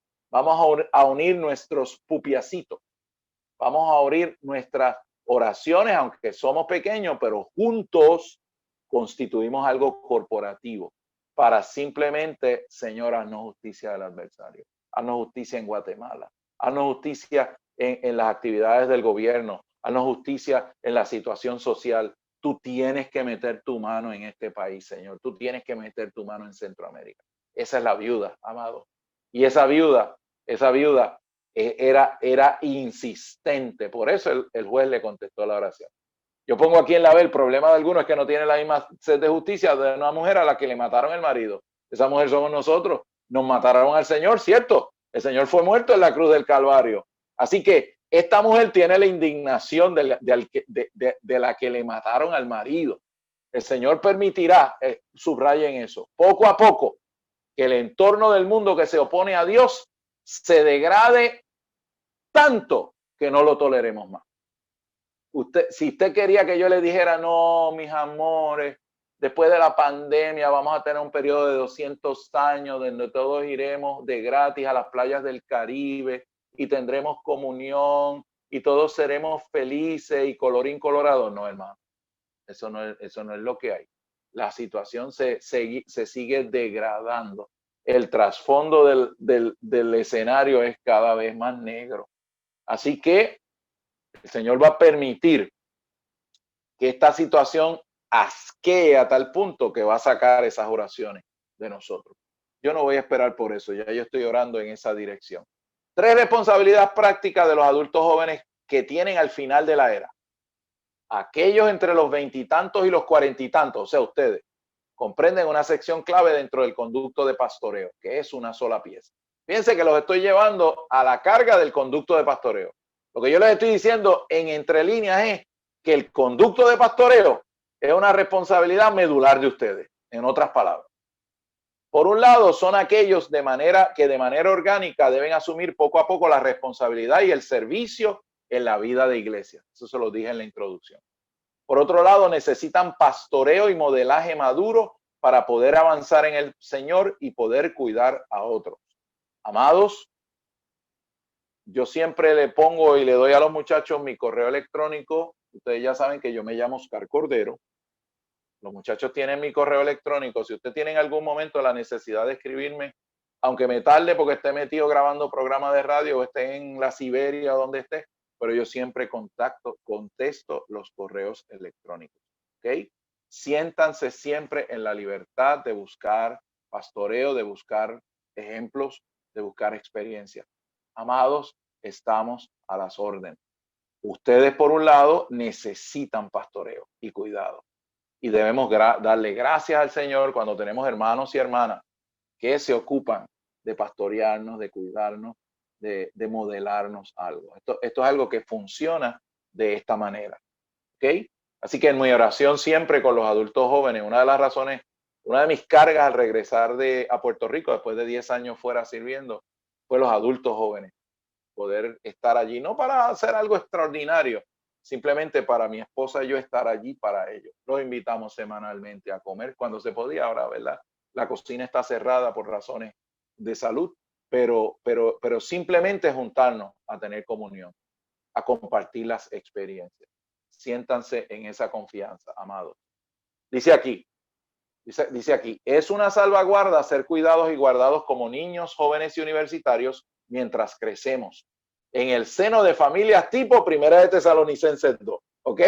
Eso es lo que aspiramos, lo que ustedes deben aspirar, ser ese tipo de familia. Si los niños, jóvenes y universitarios crecen en ese entorno, entre todos ustedes viviendo de esa manera, ellos van a ser salvaguardados en muchas medidas. Y por hermanos y hermanas que en las diferentes edades complementan dicho cuidado. ¿Por qué? Porque el cuidado de los niños es primordialmente un cuidado en el seno de la familia. 20 años atrás nosotros hacíamos un montón de cosas con los niños, pero todavía teníamos un concepto medio escuela dominical. Pensábamos que el orden era los niños, los servidores, las familias. En estos años nos hemos dado cuenta que ese no es el orden, es los niños, los padres y los que nos ayudan. Ese es el orden correcto, orgánico. Así que papá y mamá, usted es responsable por sus niños, por sus hijos. ¿Cuáles son las 3 cosas? Dios, educación y carácter. Y qué bueno que tenemos un conducto de pastoreo donde hay hermanos y hermanas que nos ayudan en eso. Pero la responsabilidad es de ustedes. ¿Ok? En el conducto de pastoreo debemos ayudar a nuestros niños, jóvenes y universitarios a desarrollar la capacidad y el hábito de complementar el cuidado en el conducto de pastoreo al cuidar de otros bajo el cuidado de los pastores del rebaño. ¿Qué es lo que les acabo de decir? Nosotros tomamos la iniciativa, nosotros nos entrenamos, nosotros buscamos y oramos y cuidamos a nuestros niños y ellos nos ayudan complementando ese servicio. ¿Qué va a causar un conducto de pastoreo saludable? Yo he estado escuchando, no se crean, yo oro por ustedes, la escuela de la verdad. Poco a poco estamos orgánicamente estableciendo un conducto de pastoreo en cada país. Así que, ¿qué es lo que logra eso? Que nuestros hijos y niños saben que en la vida de la iglesia tenemos muchas actividades en el conducto de pastoreo que ellos van a disfrutar y donde nosotros como padres estamos envueltos con ellos y los abuelos también estamos envueltos y los tíos también.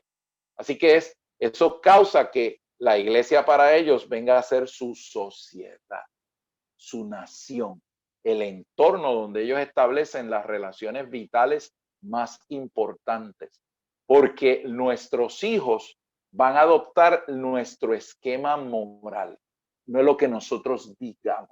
Ellos van a adoptar en su formación nuestro esquema moral y espiritual. Eso es lo que ellos adoptan. Esto causa que la vida de la iglesia venga a ser la sociedad de ellos y es una inoculación contra las brechas en el conducto de pastoreo en las edades críticas. Yo le mencioné ahorita una de las brechas. Si el niño lo han estado ahí los padres a veces con la mejor intención, tienes que ir a la reunión, el hermano Jorge te va a venir, tienes que vestirte, tienes que ir. Y pobre muchacho, la pobre muchacha la tienen contra el puño ahí, no hay una sociedad, no hay un conducto de pastoreo que los cuide amorosamente, van a venir unas curvas en esa. Por ejemplo, cuando llegan aquí un hermano dijo una frase célebre, cuando un joven que ha estado en la iglesia de esa manera, le cae en las manos dinero o la llave de un vehículo, de un carro, un automóvil, no lo vuelves a ver más en la vida de la iglesia. Hermanos, ¿cuántos hemos visto así? Y nos damos cuenta. Los padres están ahí encima de ellos y tiene que ir, porque esto. Y a veces cuando usted le veía a los chiquitos, los padres hablándole del estudio vida número 23 de Apocalipsis, el pobre nene mirando para el techo, no sabía de lo que le estaban hablando. ¿Por qué? Eso se llama conocimiento prematuro.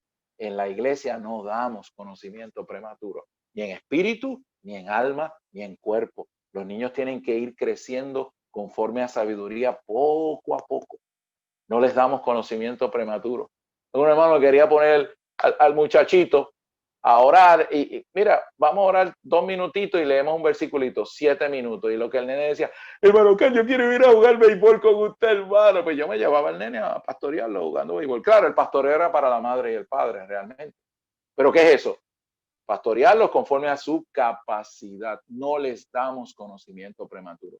Si no, cuando lleguen las edades en el conducto donde hay posible brecha, por ahí vamos a perder algo. Señor, danos sabiduría en estos asuntos. ¿Ok? B, los adultos jóvenes. Ok, ya terminamos ahí la carga con el conducto de pastoreo. Eso es materia de mucha comunión. Yo sé que tenemos muchos especialistas en el cuerpo y deben procurar enriquecerse en esta comunión. Yo le voy a recomendar, sobre todo los que son padres, el libro de cómo tomar cuidado de la próxima generación, que le llamamos el libro verde. Ahí hay 3 capítulos para los padres, 3 capítulos para el padre que son clásicos.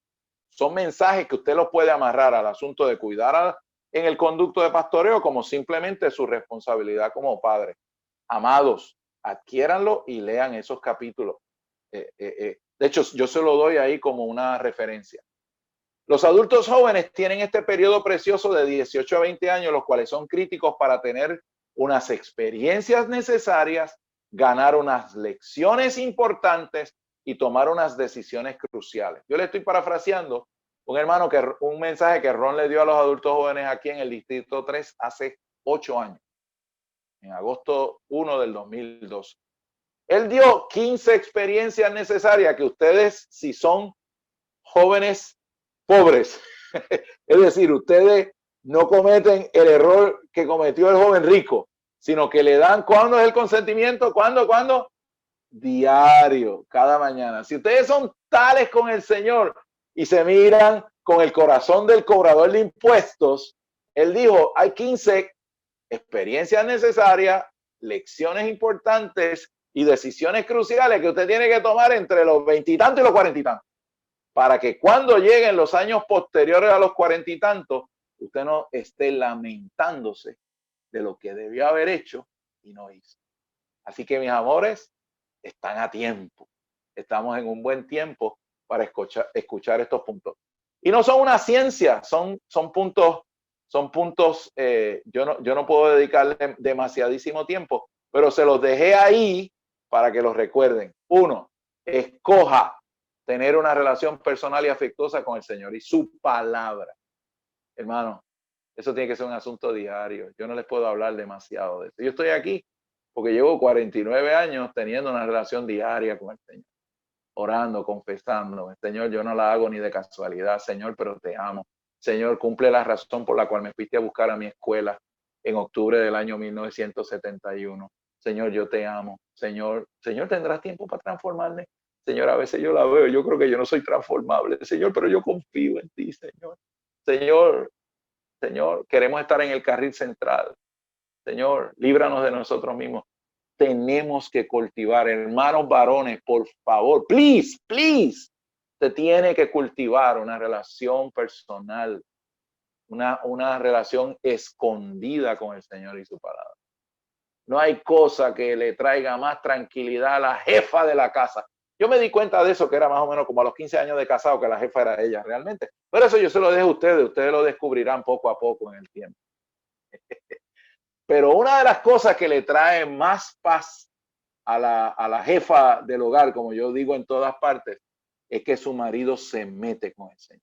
Tiene una relación personal con el Señor. Una relación donde él derrama lágrimas. Señor, dame gracia para amar a mi amada. Dame gracia para criar a mis hijos. Señor, te necesitamos. Recuerden, cobrador de impuestos, sencillo, humilde. 1, una relación personal y afectuosa. El Señor dice en Mateo 6, sabe de qué cosa tenemos necesidad. Dígaselo ahí a su maridito, a la jefecita, al que tiene al lado. El Señor sabe de qué tenemos necesidad.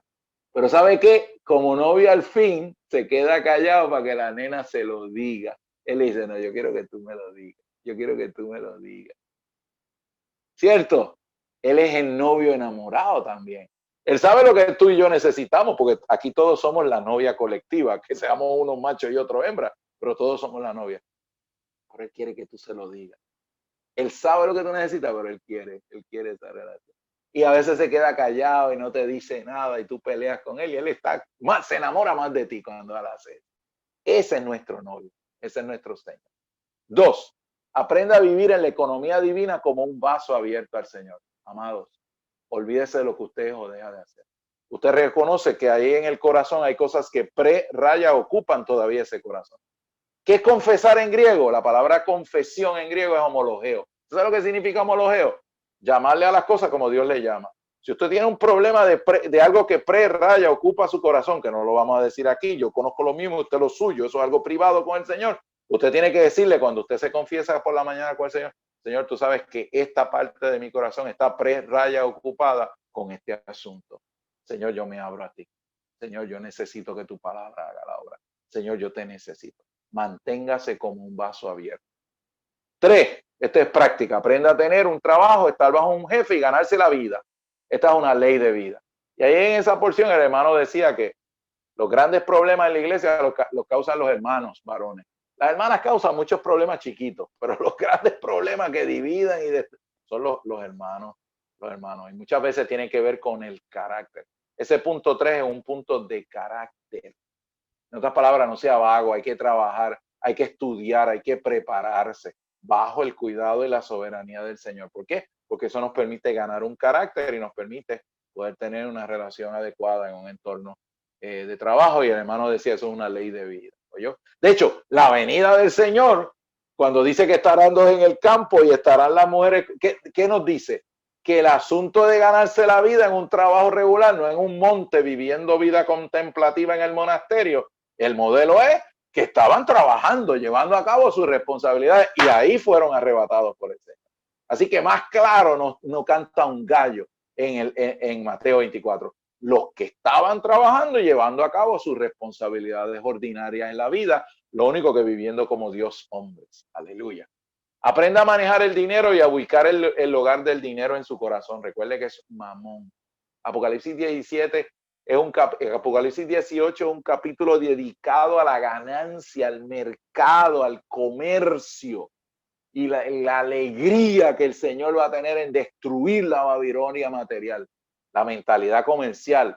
¿Y qué lugar tiene Mamón en nuestro corazón? Recuerde que eso es un ídolo, es un dios. Es la manera en que Satanás unifica a la gente detrás del dinero. Así que tenemos que resolver ese asunto. Líbranos de Mamón. Líbranos de la avaricia, del amor al dinero. Señor, tienes que hacer eso en nuestro corazón. 5, busque la crisis de la consagración diaria al Señor, de darle el consentimiento. Ya yo eso se lo he dicho de muchas maneras, pero ahí está de nuevo, el sí diario al Señor. 6, aprenda a vivir en el mundo, pero no ser del mundo. Y el hermano Ron en esa comunión de unas comuniones prácticas. ¿Por qué si somos creyentes? Mi esposa y yo consumimos vino en nuestra casa porque nos hace muy bien al proceso digestivo. Ron traía ejemplos, por ejemplo, ¿por qué tú entre incrédulos o entre hermanos que son débiles de conciencia, tú te pones en un lugar público a pedir una cerveza o a pedir una copa de vino? Él le decía, hermano, Cristo murió por ese hermano. Tú te puedes beber. Si te quieres beber, bébetela en tu casa. Pero ¿por qué razón hace ese asunto? Él mencionó la cuestión del envolvimiento político, estar envuelto en cosas políticas y crear facciones y divisiones. Él decía, nosotros no estamos aquí para eso, amado, estamos aquí para traer al Señor de vuelta. Así que ese punto de vivir en el mundo, pero no ser del mundo, amarra con Romanos 14. No, sencillamente, si somos maduros, podemos vivir y podemos restringirnos con tal de que los santos sean edificados. Si lo único que come es lechuga, no se coma un bistec delante de él. Es el principio de Romanos 14. Si tenemos la verdadera madurez, podemos vivir un vivir que aunque pudiésemos tener la libertad, no lo hacemos por causa del testimonio del Señor. Y eso ahorita va a tener un balance, lo van a ver ahorita. Aprenda a ser aprenda a ser Jesús mente humano. Mientras más divino, más humano. El hermano ahí decía que hay cristianos aquí entre nosotros, son raros. En inglés es weird. Contestan el teléfono. El Dios triuno procesado y consumado, que es el Espíritu hoy y que está ascendido para producir la iglesia, los vencedores le bendiga. Buenos días. Entonces el hermano describe una categoría de creyentes raros. Usted es un creyente raro.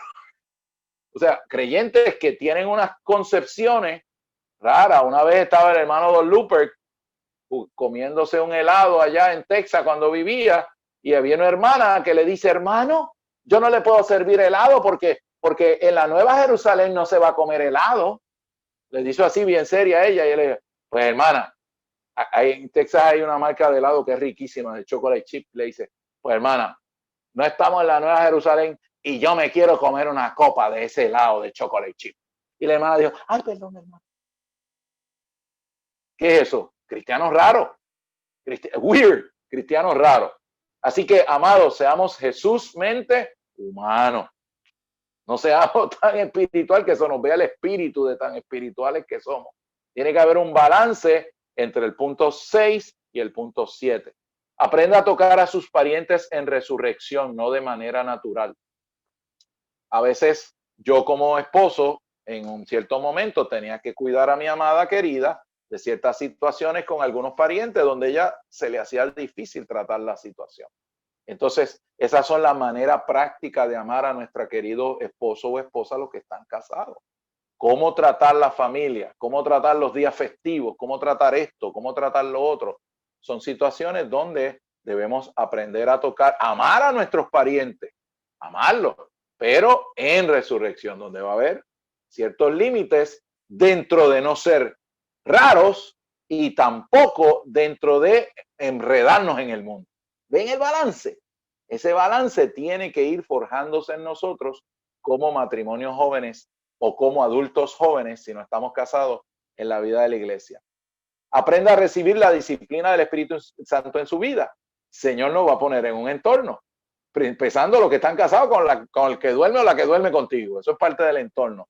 La vida, el trabajo, las circunstancias humanas, todo nuestro querido pastor lo arregla y debemos aprender a dar gracias a Dios en todas las cosas.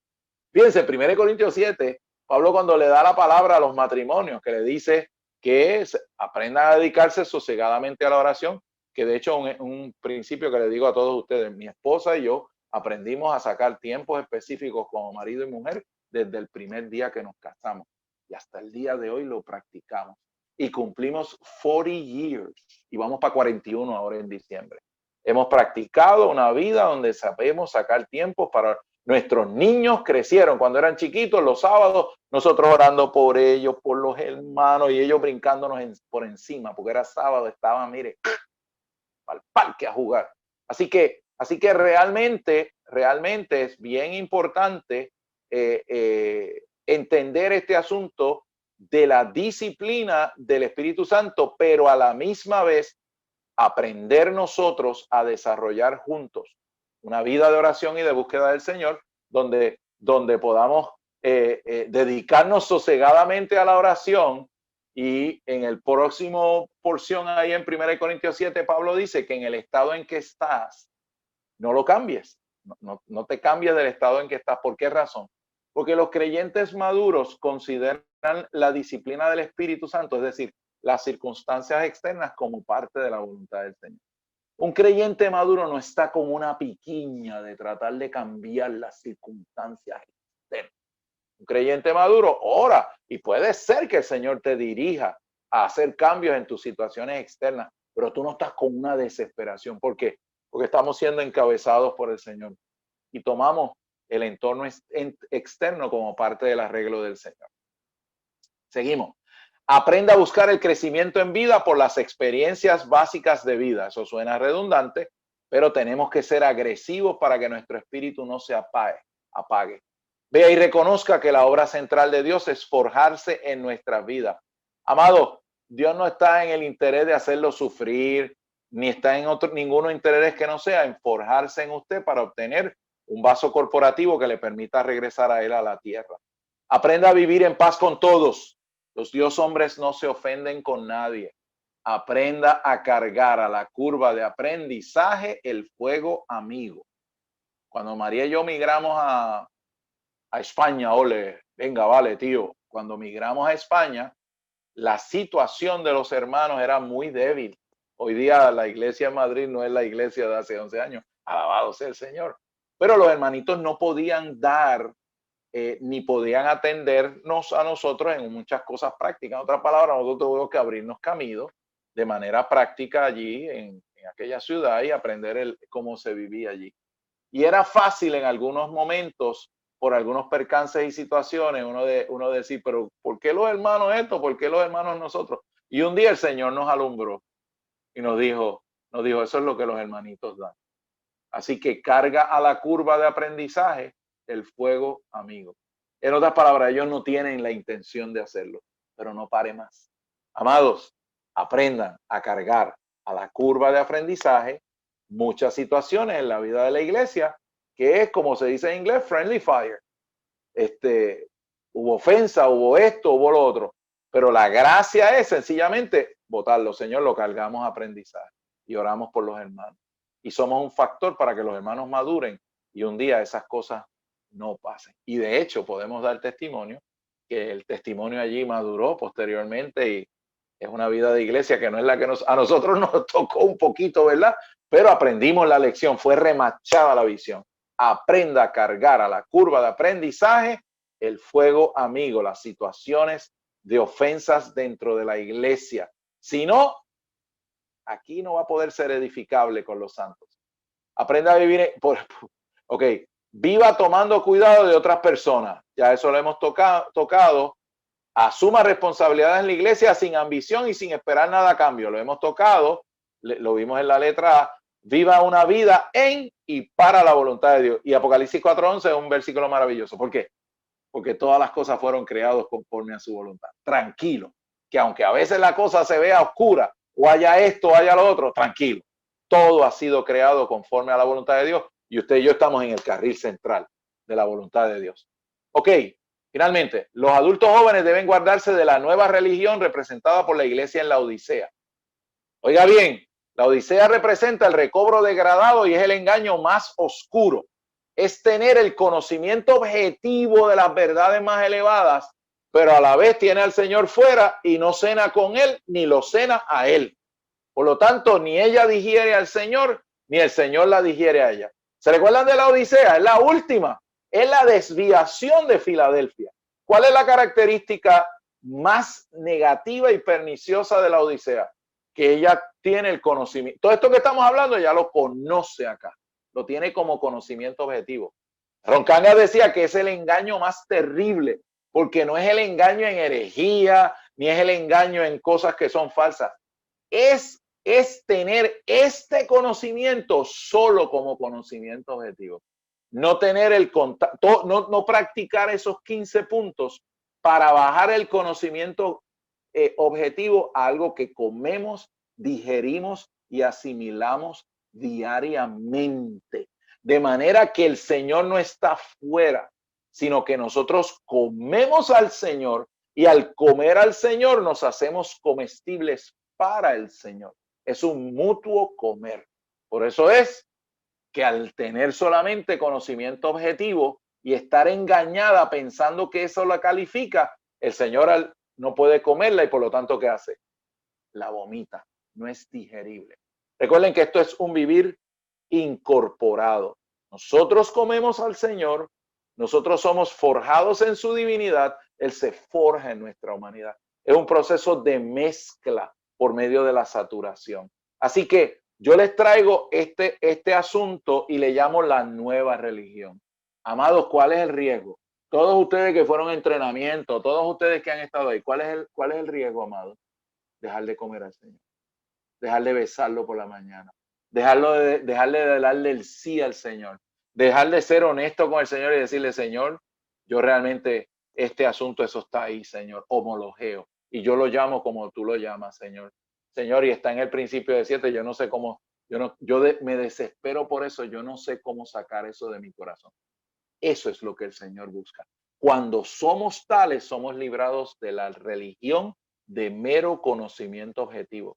Y de hecho, por eso es que algunos varones han dañado tan terriblemente al recobro, porque son súper capaces, tienen un conocimiento objetivo de la verdad enciclopédico, y ese conocimiento, al no digerirse, refuerza sus peculiaridades siniestras y las cosas como el orgullo, la jactancia y las cosas que dividen el cuerpo. Mire qué ironía, lo que se suponía que fuera la palabra para ser digerida y transformarnos, causa que se fortalezcan nuestras características naturales y nuestra disposición natural con la peculiaridad, haciendo que vengamos a ser un problema a la iglesia, y eso es precisamente la puerta y la autopista a la Odisea. Finalmente, punto 2 y ya terminamos.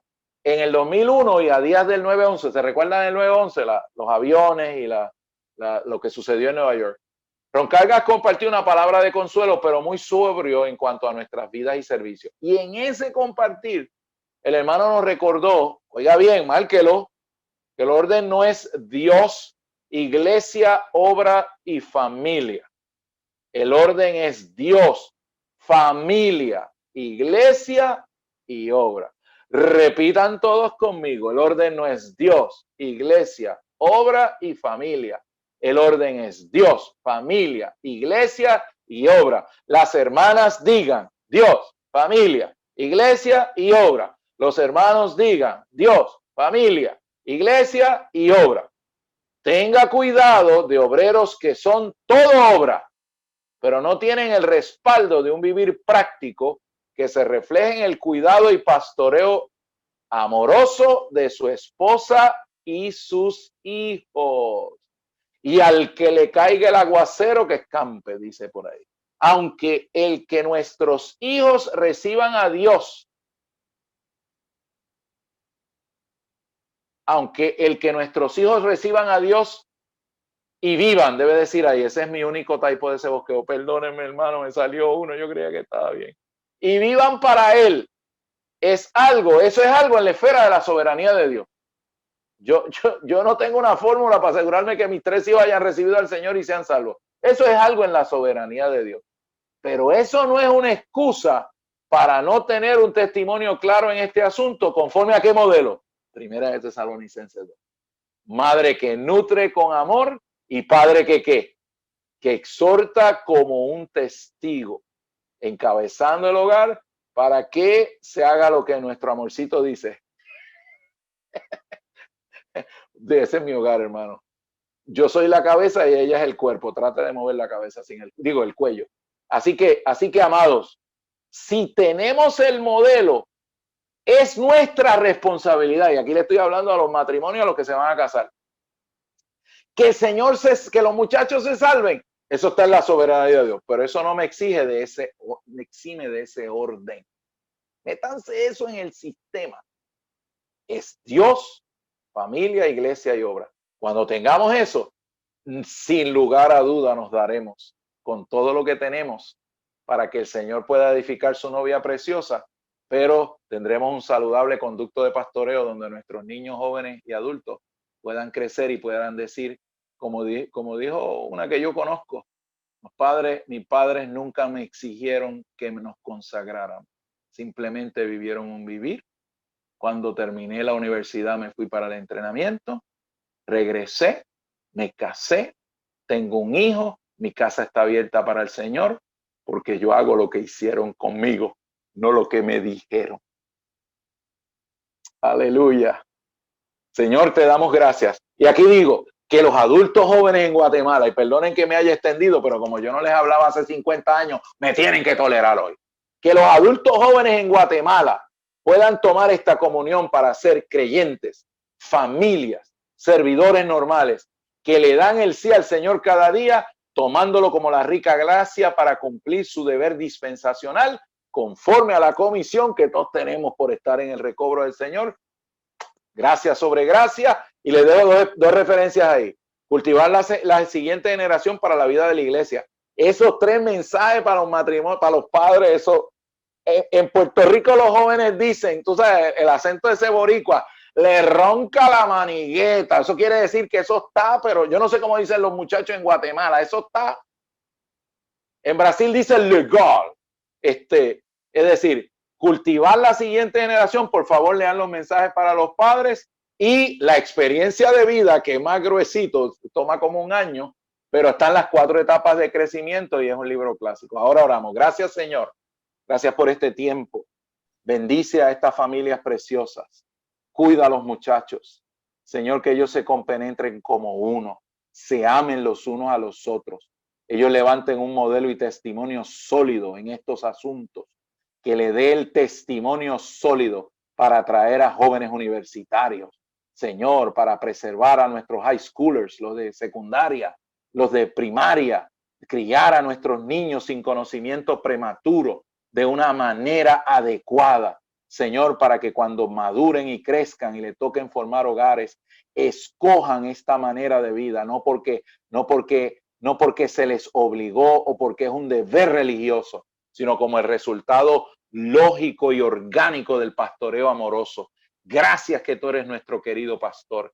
Gracias por la oportunidad de tocar a los muchachos en Guatemala. Bendícelos y llévalos adelante, Señor, en tu mover precioso en Centroamérica. Gracias, amados. Aleluya. Amén. Amén, amén. Oye, perdona que como siempre hablé como 60 horas, pero pues... Mira, yo conozco unos aquí.